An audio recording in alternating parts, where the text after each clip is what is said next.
مساء الخير او صباح الخير زي ما هتشوفونا. كل سنه وحضراتكم طيبين. معايا النهارده ضيف جديد، ضيف جميل. له حكايه يا جماعه، وحبيت ان انا اقولها لكم. يعني ناخد منها موعظه. الكلب دوت كان عمل حادث، هو لسه صغنون خالص يا حبيبي. بصوا لسه صغير خالص، ما كملش شهرين. فكان بينازع، كان مش عايزه اقول لكم كان بيموت. الحادث ده للأسف كان قدامي، وبصراحة صعب عليا. فأعمل إيه أعمل إيه، كان بينازع يعني، بس حطيت له عيش طري كده أكله. حطيت له الدراي فود بتاع القطط برضو أكله. طيب هو بياكل اهو، طب أعمل إيه؟ وديته للدكتور.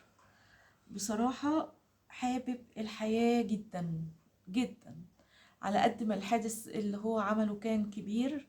ومش عايزه اقول لكم بقى، كان الكلاب ماسكه من هنا كده، كان ده عنده قطع هنا. طبعا انا عالجته على قد ما اقدر. وعنده كسر في رجليه من ورا، ما بيقدرش يمشي كويس. بس اللي عجبني فيه ان هو حابب الدنيا، حابب العيشه، حابب الحياه.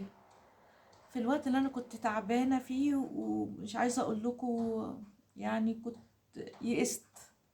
بس اما عمل حادثة قدامي ولقيته حابب الحياة كده، بصراحة غير المود بتاعي خالص. يعني حبيت انا كمان الحياة بسببه. هو كلب بلدي على فكرة يا جماعة، بس مش عايزة اقول لكم دمه خفيف جدا. انا سميته زعتر، وهو غلبان قوي قوي قوي. يعني بصراحة انا مش عارفة، انا قاعدة في شقة طبعا، فانا مش عارفة اتصرف فيه ازاي. يعني انا حاطاه عندي بلكونة صغيرة كده، في أوضة، يعني بلكونة صغيرة. أنا حاطاه فيها، وحاطه له أكل وشرب وكل حاجة. بس طبعا مش هيدنه عايش في البلكونة على طول، فياريت لو في شلتر ياخده. آه، والله هو ظريف جدا، ومش عارفة بقى مامته فين، ولا دنيته ايه.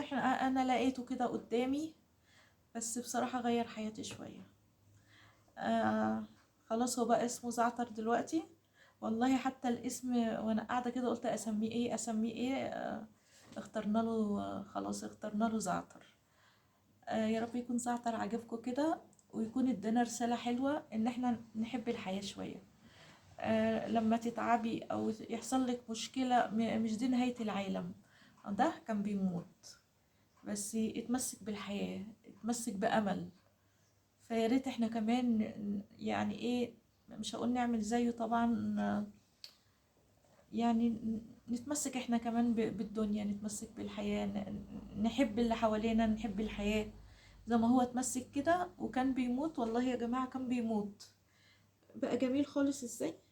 هو لسه طبعا رجليه مقصرة عليه اللي ورا، بس بقى يمشي. واحط له الاكل بعيد يروح له، احط له المية يروح لها. بيزهق من القعدة لوحده وعايز نقعد معاه.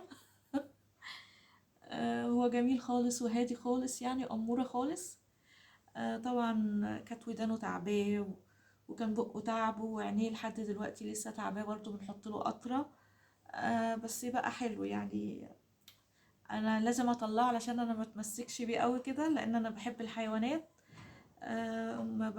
يعني بتجيلي قطة او كلب او كده، يعني بتمسك بيهم شوية، بيتعبوا لي اعصابي وهم ماشيين. فطبعا انا قاعده في شقه، فما ينفعش ان انا ايه، يعني هو هيكبر. فما ينفعش. فاتمنى لو شلتر ياخده، او حد يحب يتبناه نوديه لحد عنده. هو جميل جدا وهادي جدا جدا جدا. بصوا هادي خالص، ويعني وصوته رقيق كده، وما شاء الله يعني عليه، ما شاء الله جميل جدا. الاستاذ زعتر يا جماعه، الاستاذ زعتر. ها حلو الاسم ده ولا نغيره؟ حلو. حلو. يا اختي جميله، والله قمر يا ناس. ادعوا لنا يا جماعة بصلاح الحال، ربنا يصلح حالي وحالكم.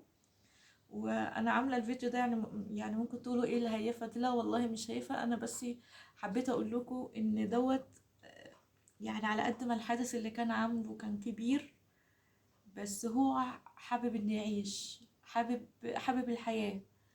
فخلاني حبيت الحياة انا كمان، في وسط التعب اللي انا كنت فيه. وما شفته كده متمسك بالدنيا، قمت انا كمان وحبيت الحياة شوية. آه معلش انا اسفة، بقالي كتير ما نزلتش فيديوهات، بس والله غصب عني. يعني الحمد لله بمر بوعكة صحية كده، ادعولي ان انا اخرج منها على خير ان شاء الله. وادعوا لزعتر بقى ربنا يصلح حاله ويلاقي ناس كويسة يعيش معاهم. هو حبوب جدا والله، حبوب وهادي جدا. ادعوا له ان يلاقي حد كويس، ادعوا له ان يعني ربنا يطرح فيه البركة كده ان شاء الله بإذن الله. الأستاذ زعتر يعني الدكتور بقى مستغرب ان ده كله وعايش. فقلت له عشان هو عايز يعيش، متمسك بالحياة، عنده أمل في الحياة. فيا ريت احنا كمان نبقى عندنا نفس الأمل.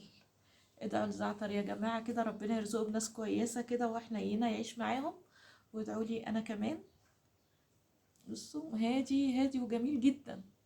زعتر، زعتر، حلو الاسم ده. طبعا أنا لسه مسمياه، كل شوية اندهله بزعتر عبال ما يحفظه يعني كده. هو ابتدى يبص لي لما أقول يا زعتر.